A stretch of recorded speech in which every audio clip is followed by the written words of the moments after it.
Let's see how to fix this missing DLL problem in just 3 steps. So in the step 1, we have to open this page. The page link is provided in the description. So this has got download button. So we'll click on download button and the file will get downloaded.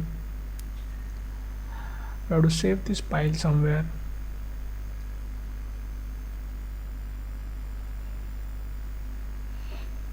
Now we'll open the file.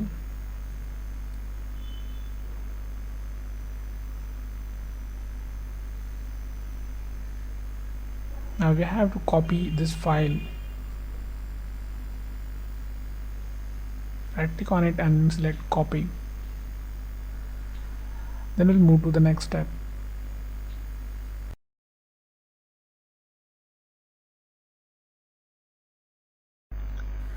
Now open C drive, then open Windows folder. Now scroll down in the directory. We have to open System32 folder here.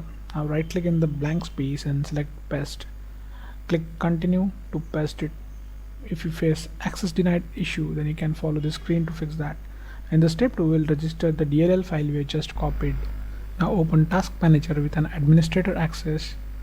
Click file, select run new task, then click on browse button. Now open C drive again, open Windows folder, now open System32 folder. Now in the list we have to select this file,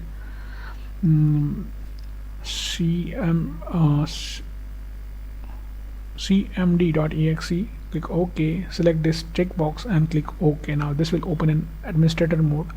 Just maximize the screen. We have to execute 3 commands here. So first is going to be check disk. Now execute this and type Y. In the next command would be sfc space / scan now. Just execute this, and now while this running in the background, we'll open new command prompt from task manager. Just click this box again and click OK. Now we'll just keep this window side by side. So in this command prompt, just type this command carefully. Now just replace your my missing DLL file with the DLL file which we have just copied. Execute it. Now wait this verification completes. Now after everything is done, click start menu and restart it. So before you restart, just hit like the video.